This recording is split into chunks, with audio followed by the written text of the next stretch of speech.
Hey guys, welcome back to another video. Today I wanted to show you some of my paintings that I made in the 1980s and the early 1990s. Some of the paintings I'm going to show you have been packed away in boxes for a lot of years. I studied for 10 years under the Canadian painter Robert Bateman. He's an internationally acclaimed wildlife artist, and I have 2 letters of recommendation from him on my art. And I want to say that I'm very thankful for all the help that he gave me as an artist way back many years ago. Now this painting is 3 feet by 4 feet. It's very large. The eagle itself is very large. And the one problem that I faced was ensuring that I had enough photographs and sketches and preliminary drawings, etc., in order to make sure that the eagle had enough details. Falcon. I have seen the Falcon only once in my life. In this painting, I was drawn to the shape of the rock and the equally strong shape of the falcon that echoed each other. Also, the modeled surface of the rock, it echoed the patterns of the wing and the back of the bird especially. It's important in art is to create echoes. It creates a sense of continuity and togetherness in a painting. Also the same thing with the yellow feet and the orange lichen on the rock. Okay, these Christmas lights.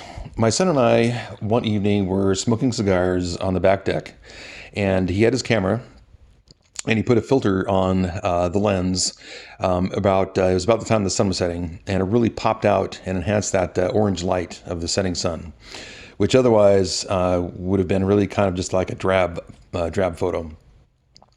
I was drawn to the glowing spaces in the dim-lit trees of the photograph and how they played off the glowing lights on the deck. This too is one of my favorite paintings. Actually, it's my favorite painting. Okay, this Bison painting. This was one painting that I sent and was represented in one of the Wild Wings catalog shows, and it never sold. It was shipped back to me, but they sent it to a previous address that I had recently moved from. And unfortunately, the shipping company never located the painting, and it is lost to this day. I really like this painting, and I'm not happy that it's out there, and I don't know where it is. So if it ever surfaces in the public and anyone sees it, be sure to contact me because, well, I hate to say it, but it's my property and I want it back. Golden Crown Kinglet. I painted a number of backgrounds behind this kinglet. I normally will paint in the subject and then work the background in around it. I just couldn't find anything that worked. So I finally placed it on these semi-horizontal branches and these licorice ferns. And the branches and the ferns, they really created these patterns that complemented the stripes on the crown. And it made the whole painting. Just absolutely made the painting. So I really love ducks, and especially their bright colors and their bold patterns. And this gadwall, although it's kind of drab compared to most ducks, still I really liked it sitting on that really bright colored water. And it just really worked for this painting. This is a cinnamon teal. I had a lot of fun with this painting. And I love the deep greens of the water and the reeds and the warm reds and oranges of the duck. They just really complemented each other. And I just really like the color in this painting.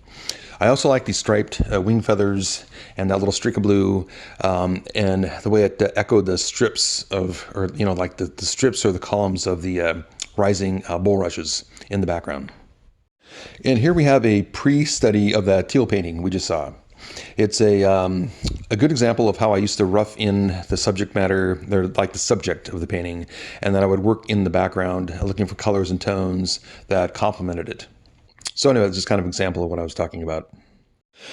Bufflehead. I saw this bufflehead at the Arboretum at the University of Washington, and I was really struck by how the really bright white water and the reflections and the dark brown water, it all kind of really echoed the markings of the bufflehead.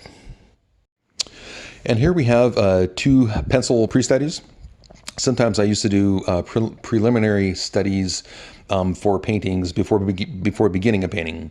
These are just a couple of examples. And that Downy Woodpecker on the aspen, that was a painting that sold to someone in Colorado.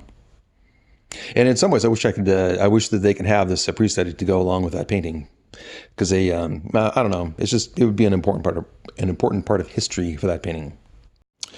Near the end of my career, or semi-pro career as an artist, wildlife artist, I switched over to landscapes.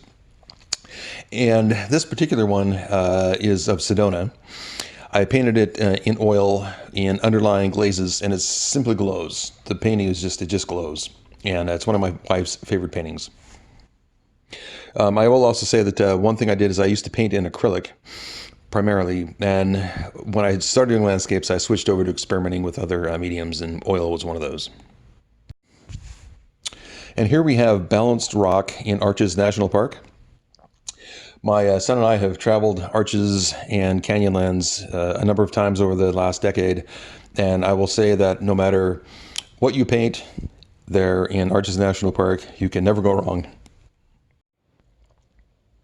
This is Hole in the Wall. It used to be a state park, and now it's a part of the Olympic National Park. The rock in this painting is a glacial erratic. We found it up at the Big Four ice caves years ago in northern Washington, and it was like huge. It was like the size of like your garage. I painted it in egg tempera. I was experimenting with egg tempera at the time. Basically, you take an egg yolk and you dry it, and you pop it, and you take the pure yellow of it, and you mix it with pigments, and you can actually use it as a paint. So I collected and ground various samples of soils from the area surrounding the rock. So in a sense, it matches the color, because that was, the type of soil that I used. And the greens and blues, though, I purchased as pigments from an art store. Egg tempera has a very strange and organic quality. Okay, so here we have Franz Kline. I absolutely love the abstract painter Franz Kline. The image we see here is titled Mahoning 1965. His huge canvases are like these fierce black strokes on white, and they are stunning. I've seen some of them in person. I wish I could see all of them, and my art was definitely inspired by him. And we have this winter tree. It was a tree in our front yard. What attracted me to it was that in this particular snowstorm, you can see the bold, really abstract shapes, and they reminded me of Franz Kline. And so that was like the underlying shape before I put all the details into the painting. All right, well, thanks for watching this video. If you want to see another painting video with comments, commentary, let me know. Put it in the comments. Otherwise, if you like this video, give it a like, and be sure to subscribe and share, and I will see you in the next video.